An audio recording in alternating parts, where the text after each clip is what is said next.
શ્રીમદ ભગવદ ગીતા અધ્યાય 3 કર્મયોગ શ્લોક સંખ્યા 27।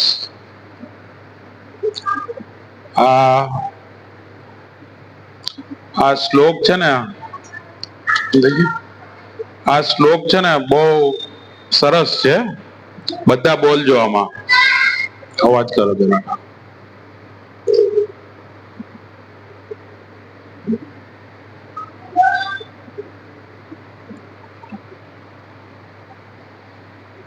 આ શ્લોક છે ને બરાબર, આ શ્લોક બહુ મહત્વપૂર્ણ શ્લોક છે, તો બધા પ્રયાસ કરજો બોલવાનો।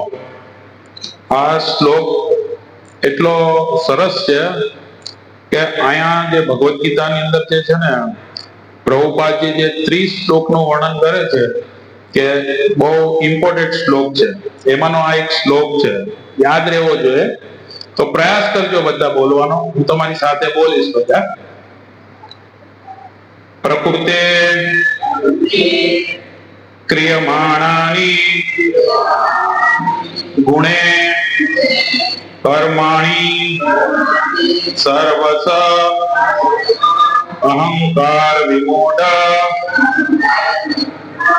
આત્મા કર્તા અહમ ઇતિ મન્યતે। પ્રકૃતે ક્રિયમાણાની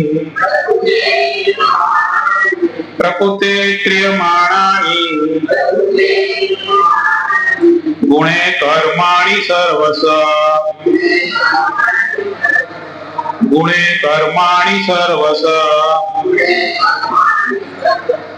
અહંકાર વિમૂઢાત્મા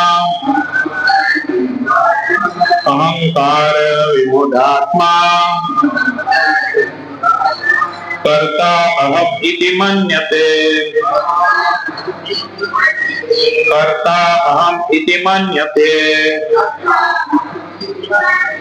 પ્રકૃતિ ક્રિયમાણાની ગુણે કર્માણિ સર્વસ અહંકાર વિમૂઢાત્મા કર્તા અહમ ઇતિ મન્યતે। પ્રકૃતિ ક્રિયમાણાની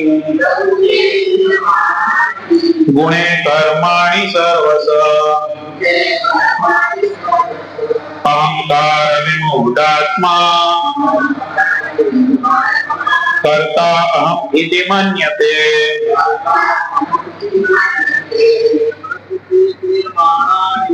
પ્રકૃતે ક્રિયમાણાની ગુણે કર્માણિ સર્વસ અહંકાર વિમૂઢાત્મા કર્તા અહમ ઇતિ મન્યતે। પ્રકૃતિ ક્રિયમાણાની ગુણે કર્માણિ સર્વસ અહંકાર વિમૂઢાત્મા કર્તા અહમ ઇતિ મન્યતે। પ્રકૃતિ ક્રિયમાણાની ગુણે કર્માણિ સર્વસ અહંકાર વિમૂઢાત્મા કર્તા અહમ ઇતિ મન્યતે। પ્રકૃતિ ક્રિયમાણાની ગુણે કર્માણિ સર્વસ અહંકાર વિમૂઢાત્મા કર્તા અહમ ઇતિ મન્યતે। પ્રકૃતિ ક્રિયમાણાની ગુણે કર્માણિ સર્વસ અહંકાર વિમૂઢાત્મા કર્તા અહમ ઇતિ મન્યતે। માતાજી, પ્રકૃતિ ક્રિયમાણાની ગુણે કર્માણિ સર્વસ અહંકાર વિમૂઢાત્મા कर्ताहम् इति मन्यते प्रकृते क्रियमाणानि गुणे कर्माणि सर्वश अहंकारे ब्रह्मा कर्ताहम् इति मन्यते प्रकृते क्रियमाणानि गुणे कर्माणि सर्वश अहंकारे ब्रह्मा कर्ताहम् इति मन्यते प्रकृते क्रियमाणानि गुणे कर्माणि सर्वश अहंकारे विमूढात्मा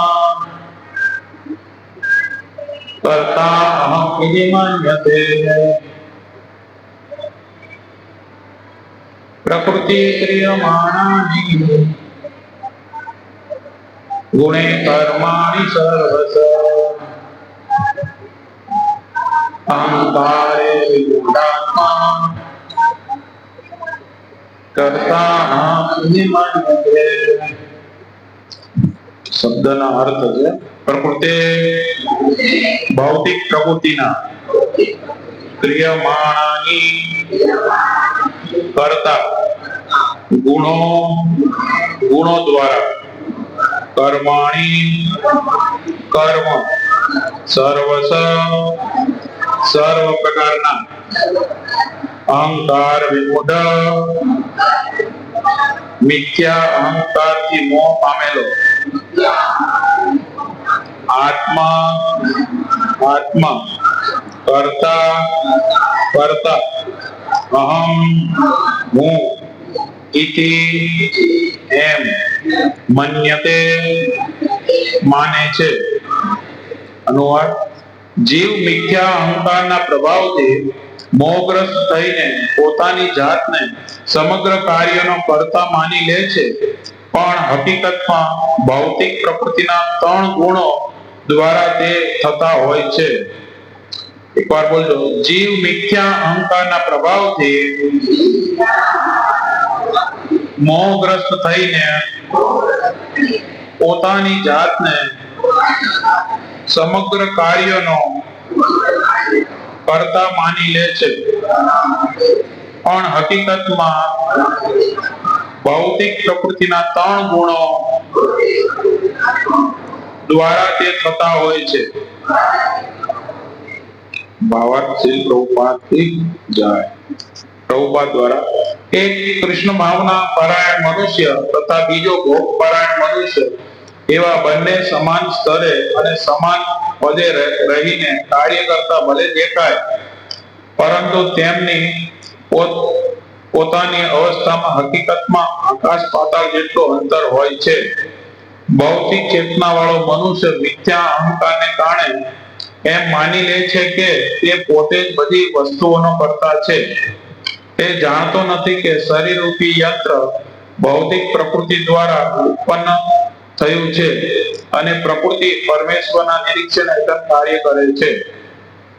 ભોગવાદી મનુષ્યને જ્ઞાન હોતું નથી કે છેવટે તો તે કૃષ્ણના નિયંત્રણ હેઠળ હોય છે. મિથ્યા અહંકારને વશ થયેલો મનુષ્ય દરેક કાર્ય સ્વતંત્ર રીતે કરીને તેનું શ્રેય પોતે લેવાની ઈચ્છા ધરાવે છે અને તેના અજ્ઞાનનું આ જ લક્ષણ છે. પૂર્ણ પુરુષોત્તમ પરમેશ્વરની આજ્ઞા અનુસાર તેના આ સૂક્ષ્મ સ્થૂળ તથા સૂક્ષ્મ શરીરની રચના પ્રકૃતિ દ્વારા થઈ છે એનું તેને ભાન નથી, અને તેથી તેના સર્વ શારીરિક અને માનસિક કાર્ય કૃષ્ણ ભક્તિમાં રહી કૃષ્ણ પ્રીત્યર્થ કરવા જોઈએ તે પણ તે જાણતો નથી. અર્થાત તેઓ ભૌતિક શરીરની ઇન્દ્રિયોના સ્વામી છે. અજ્ઞાની મનુષ્ય ઇન્દ્રિય તૃપ્તિ અર્થે ઇન્દ્રિયોનો સદા દુરુપયોગ કરતો હોવાથી મિથ્યા અહંકાર વશ પ્રસ્તુત મોહગ્રસ્ત રહે છે, જેને લીધે તે કૃષ્ણ સાથેના પોતા સનાતન સંબંધને ભૂલી જાય છે. ઓમ જ્ઞાન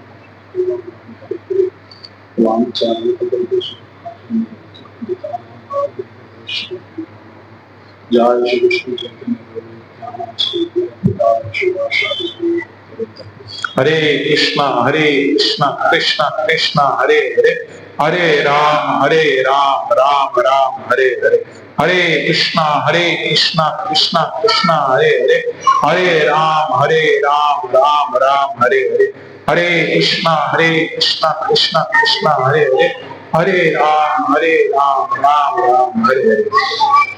હરે કૃષ્ણ. તો બધાનું સોમવારના પ્રોગ્રામમાં સ્વાગત છે. આ શ્લોક કોઈ મારી યોગ્યતા નથી, પણ સમજાવવાનો પ્રયાસ કરીશ. શ્લોકમાં શરૂઆતમાં પ્રકૃતિ શબ્દનો પ્રયોગ કર્યો છે. એમાં ભૌતિક પ્રકૃતિના આ ભૌતિક પ્રકૃતિ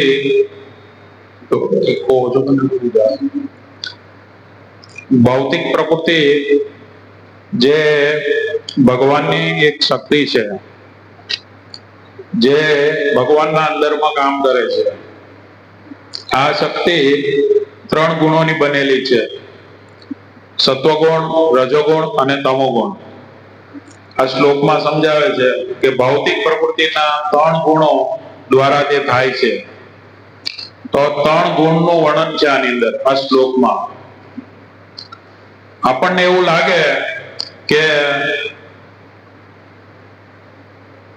જીવ મિથ્યા અહંકારના પ્રભાવથી મોહગ્રસ્ત થઈને મોહમાં પડી જાય. મોહમાં એને ખ્યાલ ન રહે કે ખરેખર કરતા કોઈ બીજું છે. ઈશોપનિષદ પુસ્તક છે. ઈશોપનિષદ પુસ્તકની અંદર લખેલું છે, ઈશાવાસ્ય છે ઇદમ. આ જે કાંઈ જે છે સર્વ જગત, આ બધું ભગવાન કહી રહ્યા છે કે આ બધું મારી માલિકીનું છે. આનો કોઈ માલિક નથી. ભગવાન ભગવદ ગીતામાં 7મા અધ્યાયમાં કહે છે, મત પરત નાન્યત કિંચિત અસ્મિ ધનંજય. હે અર્જુન, મારાથી શ્રેષ્ઠ એવું કોઈ છે નહીં. જે કાંઈ છે તે બધું દોરામાં ગૂંથાયેલું છે અને એ બધું મારા અંદરમાં ચાલે છે.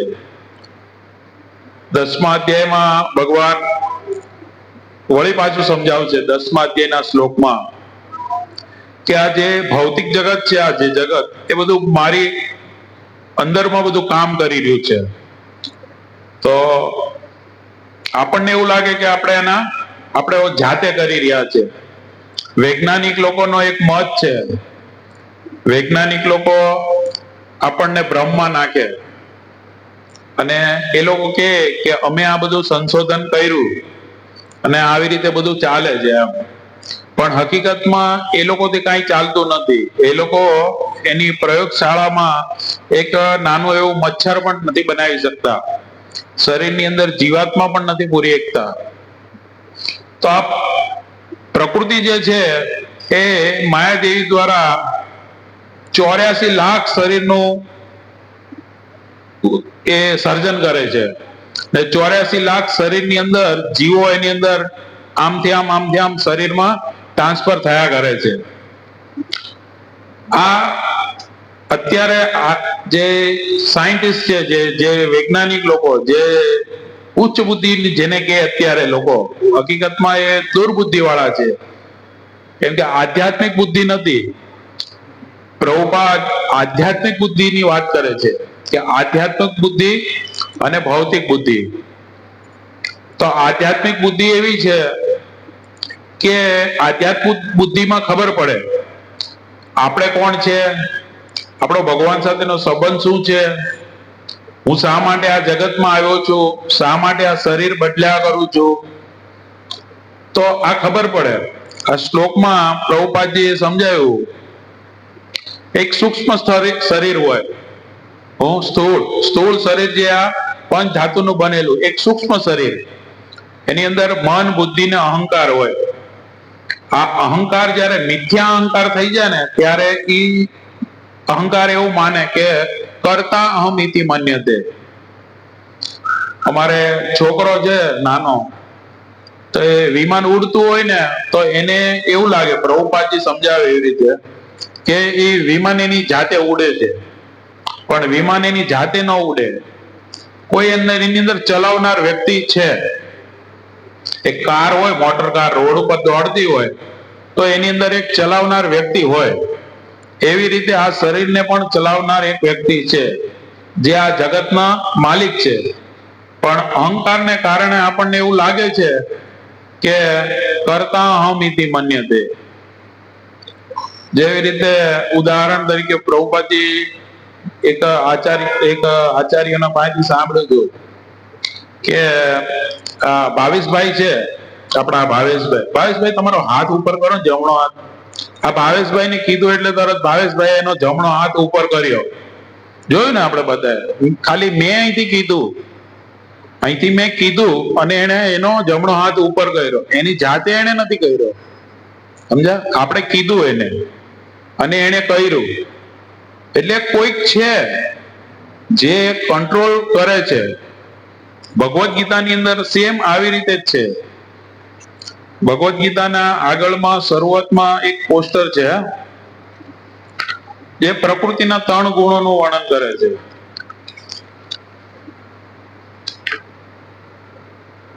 જોયું બધા આ પોસ્ટર? આ પોસ્ટરમાં ભગવાન દ્વારા જે 3 શક્તિ છે એના દ્વારા બંધાયેલા જીવાત્માઓ છે. પ્રકૃતિ દ્વારા 3 ગુણોમાં વ્યક્તિ બંધાય છે. ગુણોનો મતલબ પ્રકૃતિના નિયમ પુસ્તકની અંદર પ્રભુપાદજી લખે છે, ગુણોનો મતલબ છે દોરી.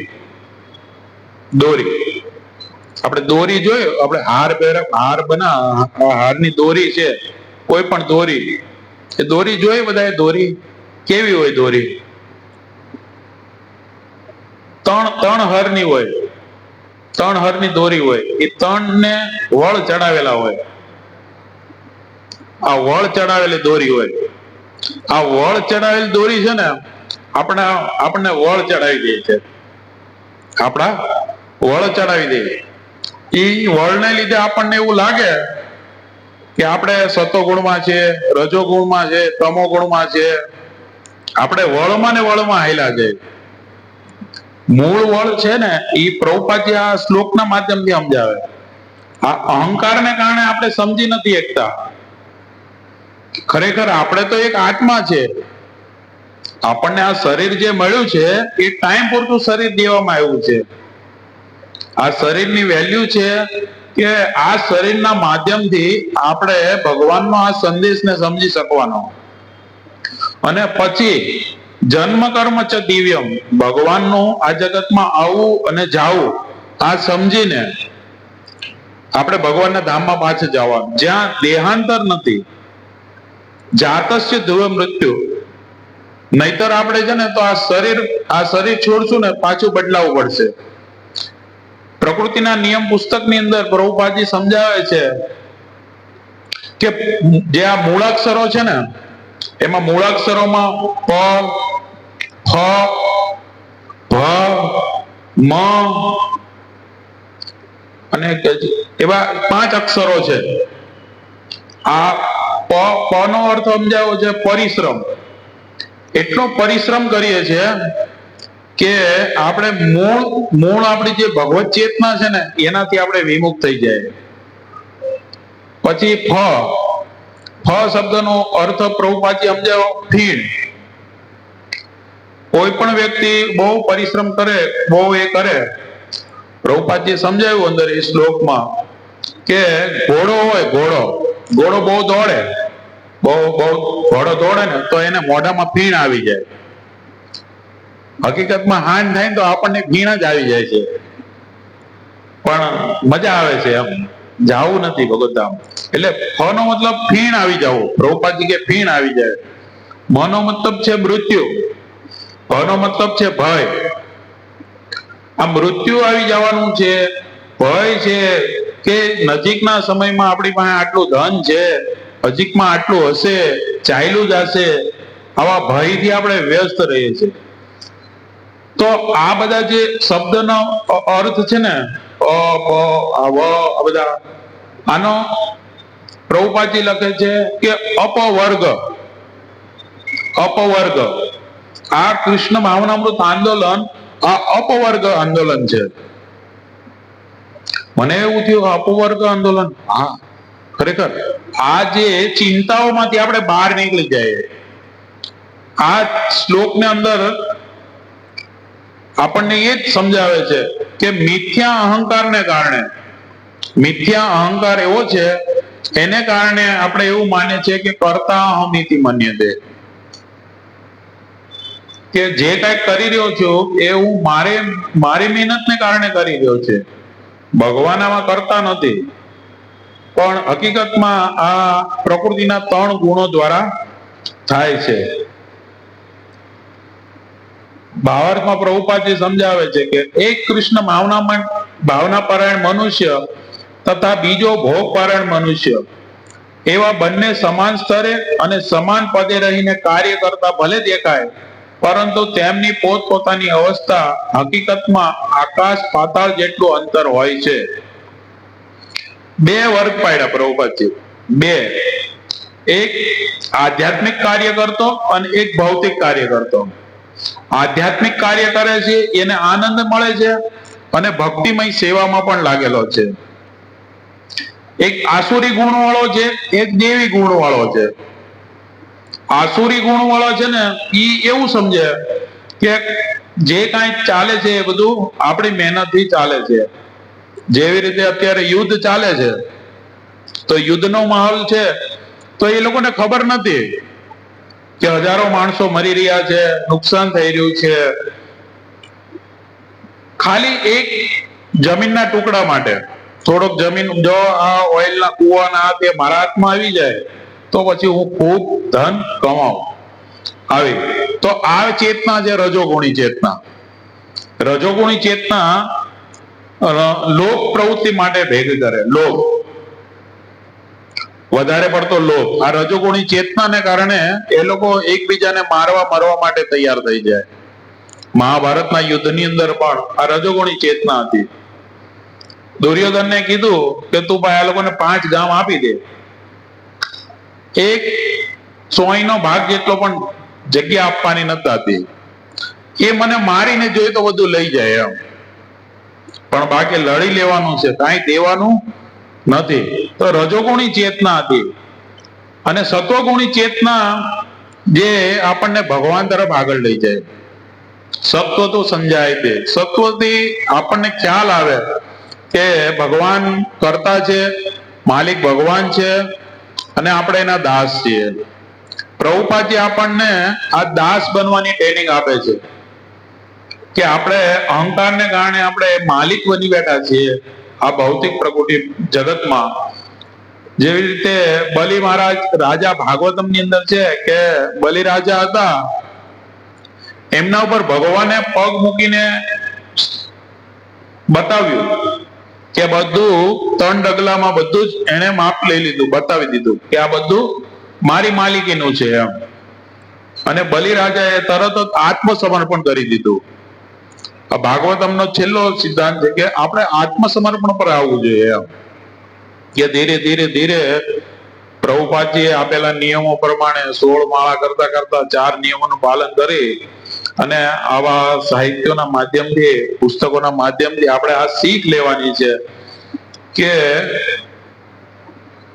ભગવાન માલિક છે, આપણે માલિક નથી. તો અહીંયા 2 વર્ગ બતાવ્યા. એક વર્ગ દેવ ગણાય ને એક આસુરી ગણાય. તો આસુરી મનુષ્યની અંદર અને દેવ મનુષ્યની અંદર બીજો એક ઉદાહરણ હતો ભગવાન નરસિંહ ભગવાનનો.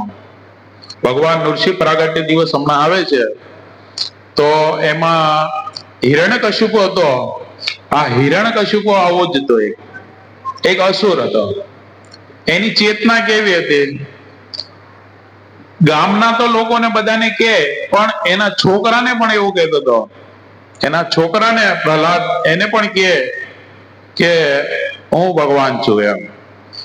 તો 5 વર્ષના નાના પ્રહલાદ મહારાજે કીધું કે તમે ભગવાન નથી, ભગવાન તમે નથી એમ. ભગવાન તો વિષ્ણુ જ છે ખાલી. વિષ્ણુ ભગવાન આ શરીરને આ જગતમાં મોકલે, શરીર મોટું થાય, વૃદ્ધ થાય, પછી આડ પેદાશો છોકરાઓ થાય. પ્રભુપાદજી એનું ફૂલના ઉદાહરણ તરીકે કે ફૂલ આવે, કળી હોય, ફૂલ થાય, સુગંધ આવે, પછી કળી કરમાય, પછી એમાં થોડીક બી આવે અને પછી દુઃખ થઈ જાય. તો આ શરીર આવું ચાલ્યા કરે. તો આનું પાલન પોષણ ભગવાન વિષ્ણુ કરે છે. તો માલિક વિષ્ણુ છે. પ્રહલાદ મહારાજ કે તમે નથી. તમે આ દિવાલની પાછળ છે ને એ પણ તમે જોઈ નથી શકતા. આ દિવાલ છે ને આ ખંભાની અંદર તમે જોઈ નથી શકતા, પણ મને દેખાય છે કે આ ખંભામાં વિષ્ણુ ભગવાન છે. સમજ્યા? તો ભગવાન ભક્તોના શબ્દોની લાજ રાખવા માટે પણ ભગવાન પ્રગટ થઈ જાય થાંભલામાંથી, પણ ભગવાન હકીકતમાં હોય અંદર એમ. કેમ કે ભક્તની ચેતના એવી હોય કે જોવે. ભગવદ ગીતામાં શ્લોક છે કે જળ, અગ્નિ, પૃથ્વી, વાયુ બધું ભગવાનનું માલિકીનું છે, ભગવાન અંદરમાં છે. ભૂમિ રપો ખંડ વાયુ શ્લોક છે હારો. તો પ્રહલાદ મહારાજ જોવે છે કે ભગવાન છે એમ. તો અત્યારે જે પ્રહલાદ મહારાજ જે સ્કૂલમાં ભણ્યા હતા એ સ્કૂલમાં પણ અસુરો જ ભણાવતા હતા. અસુરો અત્યારે પણ અસુરો ભણાવે છે. અસુરો શું ભણાવે કે આપણે બધા ક્યાંમાંથી આવ્યા? વાંદરામાંથી આવ્યા એમ. અસુરો એવું ભણાવે. પણ હમણાં રામાયણ, રામનવમી ગઈ એટલે રામાયણ હું વાંચું છું અને દેવ દામોદર પ્રભુએ પૂરી કરી રામાયણ. તો રામાયણ ની અંદર જોયું કે કેટલા લાખ વર્ષ થઈ ગયા એને રામાયણ, રામચંદ્ર ભગવાનને. તો વાનરો તો ત્યારે હતા, અત્યારે છે. એવું નથી કે કોઈ એક વાંદરાને પૂરી દે અને એ પાછો માણા થઈ જાય, નહીં. એ વાનર જ. તો 84 લાખ શરીર જે બનાવ્યા છે એ ભગવાને એ બરાબર જ બનાવ્યા છે. 84 લાખ શરીર. તો એ શરીરની અંદર આ મનુષ્ય શરીર છે ને બહુ કિંમતી છે. તો અસુરો છે ને તો આ કિંમતી શરીરને ભૌતિક ચેતનામાં બદલવાનો પ્રયાસ કરે કે જો તમે કામ નહીં કરો તો હાલશે નહીં કઈ. તમે કામ કરો ગધેડાની જેમ, રાત દિવસ કામ કરો, 2 પૈસા મળો, પછી તમે એમાંથી થોડુંક આ વસ્તુ લો, એમાં થોડોક આનંદ લો, આ વસ્તુ લો, આમાંથી આનંદ લ્યો. એમ કરતા કરતા મનુષ્યને એવા ગોટાળે ચડાવી દે કે વિચાર કરો. રામચંદ્ર ભગવાનનો પ્રાગટ્ય દિવસ હમણાં ગયો, રામનવમી, અને શું કહેવાય સાઉન્ડમાં ગીત અને આમાં બધા ગીત વાગે બધા એમ, રામચંદ્ર ભગવાનનું ગીત ગાય એમ કે મને તો યાદ નથી આવતું એ ગીત. પણ લોકો કારખાનામાં વયા જાય, મોટી મોટી ફેક્ટરીઓમાં વયા જાય કામ કરવા. એ સાંજે રામચંદ્ર ભગવાનના દર્શન કરી લેવું એમ. જન્મોત્સવ જયારે ઇસ્કોન આપણને ઉત્સવ, ફેસ્ટિવલ મનાવતા શીખવાડે કે કેવી રીતે રામ જન્મોત્સવ મનાવાય, પછી ગૌર પૂર્ણિમા ઉત્સવ મનાવાય, જન્માષ્ટમી ઉત્સવ મનાવાય. તો અમે તો કોઈ દિવસ આવા ઉત્સવો કોઈ દિવસ જોયા જ નહોતા. જયારે મારી ઉંમર 30 વર્ષની હતી ને ત્યારે, અને અત્યારે આજે 15 વર્ષની અંદર એટલા બધા ઉત્સવો જોયા. એવું થાય આ મંદિરે રોજ ફીસ્ટ જ હોય, ઉત્સવ જ હોય રોજ. તો ખરેખર આનંદ લેવાની વાત છે. મનુષ્ય જીવન આનંદ માટે છે, અને ઈ આનંદ વેગીને ફીણ આવી જાય, આપણને ફીણ આવી જાય. તો ભગવાન આ અહંકાર માંથી નીકળવાનું કે ખોટો અહંકાર છોડજો, જે મિથ્યા અહંકાર છે. આ અહંકાર આપણને જન્મ મૃત્યુ જરા વ્યાધિમાં પાછો નાખે છે, જન્મ મરણના ચક્કરમાં પાછો નાખે છે. તો આ ભગવદ્ ગીતાના સંદેશથી આપણને ખબર પડશે. 14મા અધ્યાયમાં શ્લોક છે,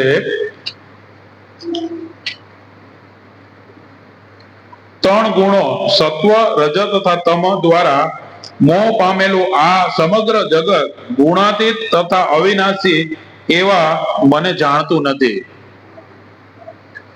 તો આ જગત છે ને 3 ગુણમાં બનેલું છે, અને આમાં જીવ મોહ પામેલો છે. આ જગતની અંદર એને ખબર જ નથી કે આની બહાર પણ કઈ છે. પ્રભુપાદજી આના ઉદાહરણમાં એક સમજાવે કે એક કુવામાં દેડકો હોય ને, એને સમુદ્ર વિશે કઈ ખ્યાલ જ નથી. એને એવું છે કે ખાલી કુવાની અંદર જ જે છે એમ. પણ જો એ બહાર નીકળે કે છે શું, તો એને ખબર પડે કે આ જગતની બહાર પણ કઈ છે. તો આ સમગ્ર જગત ગુણાતીત તથા અવિનાશી એવા ભગવાનને જાણતું નથી. તો ભગવાનને જાણવા માટે આ સંદેશ આપણને શીખવાડશે કે આ 3 ગુણો, હજી આ 3 ગુણોનું વર્ણન આગળ આવશે બહુ સરસ પાછું. અત્યારે આપણે વિસ્તારથી નથી જતા આ 3 ગુણમાં, પણ આ 3 ગુણની બહાર આપણને લઈ જશે ભગવાન આ એક શ્લોક દ્વારા. દેવી શ્યામ ગુણમય મમ્માયા દુરત્યા મામેવીય પ્રબંધનતે. જ્યારે ભગવાનનો જ્યારે આપણે આશ્રય લઈ લેશું, સંપૂર્ણ ભગવાનના શરણમાં આશ્રય લેશું, ત્યારે આ જે 3 ગુણો વાળું જગત જે છે એનાથી આપણે બહાર તરી જશું. આપણને ખ્યાલ આવશે, અનુભવ થશે.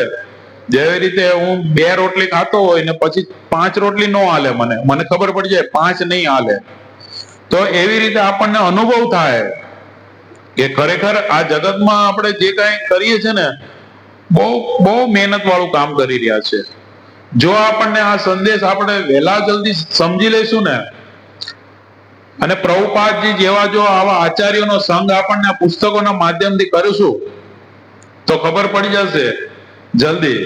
નહીતર આપણે છે ને તો દેહાંતરમાં ફર્યા કરશું.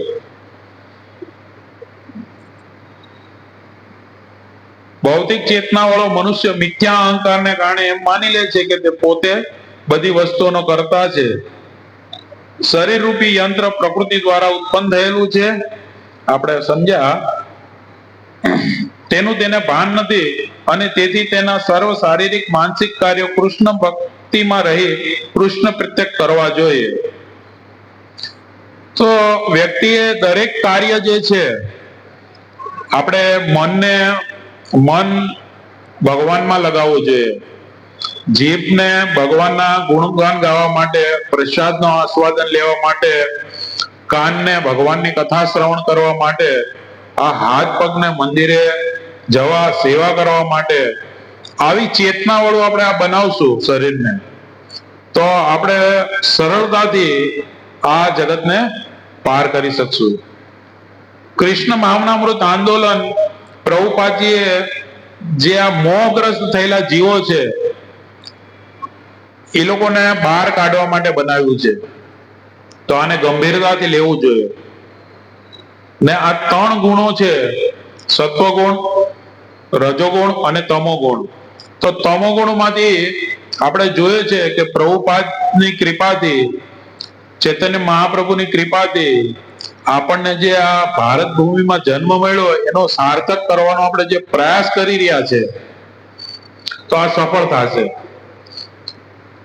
આનો અનુભવ આપણને થયો છે, ઘણા ભક્તો જ છે. આપણે તમોગુણી ચેતના હતી, રજોગુણી માંથી સત્વગુણી થઈ, અને સત્વગુણી માંથી શુદ્ધ સત્વગુણ તરફ. આજે કેટલા વખત પછી આપણે ધીરે ધીરે કરતા આજે મંગળા આરતીનો આનંદ લીધો. આજે એવું થઈ ગયું કે ભલે ક્યાંક કરીએ મંગળા આરતી ને આનંદ લીધો ને મંગળા આરતીનો. આજે 20 ભક્તોએ મંગળા આરતી કરી એકાદશી ના દિવસે. તો ધીરે ધીરે આજ આપણું કૃષ્ણ ભાવનામૃત છે. ગમે તે જગ્યા પર, ગમે તે સ્થળ પર, ગમે તે સ્થિતિમાં. અમે ગયા રવિવારે અમરેલી ગયા હતા, તો સવારમાં 5 વાગે ટ્રેનમાં મંગલા આરતી, આવતી વખતે ટ્રેનમાં મંગલા આરતી. તો મેં કીધું, હું ને રાધેશ પ્રભુ હતા. રાધેશ પ્રભુ કે ચાલો ભગવાન દામોદર ટાઈમ થઈ ગયો આપણે, ચાલો. તરત જ 5 મિનિટે મંગલા આરતી ગાઈ નાખી. તો આવી ટેવ પડી ગઈ ભક્તોને કે ગમે તે યાત્રામાં, ગમે તે સ્થિતિમાં મંગલા આરતી. અને પ્રકૃતિના ખોળામાં જોયું સૌરાષ્ટ્રમાં કે હજી લોકો છે, એ લોકોને ગેસના બાટલાની જરૂર નથી, લાકડા ઉપર અને એકદમ સાદું જીવન. અને આપણા રાધિકા રમણ પ્રભુ એ સૌરાષ્ટ્રમાં પ્રચાર કરી રહ્યા છે, જે આ સત્સંગને ચાલુ કરાવેલો અને એના લીડરો જે આ ભક્તો જે અહીંયા છે એને યથાવત ચાલુ રાખી અને હજી આ પ્રચાર કાર્યને આગળ વધાવી રહ્યા છે. તો બધા કૃષ્ણ ભાવનામૃત સંઘને બહુ સરસ રીતે સમજો અને પ્રચાર કરવાનો પ્રયાસ કરો. હરે કૃષ્ણ મહામંત્રની 16 માળા કરો, રોજ ભગવદ્ ગીતા ભાગવતમ વાંચો, અને આજે એકાદશી આવા સારા દિવસો હોય ત્યારે લોકોને આ ગ્રંથોનું વિતરણ કરો, લોકોને એક પર કૃપા આપો કે જેથી આ બદ્ધ જીવો જે આ ભૌતિક જગતમાં જે જન્મ મૃત્યુના ચક્રમાં છે એને ખરેખર આ શરીરનો લાભ લે અને ભગવાનનો આશ્રય લે ને કૃષ્ણ ભાવનાત્મક કાર્ય કરે. હરે કૃષ્ણ. જય લોન્સમેન્ટ ગઈકાલે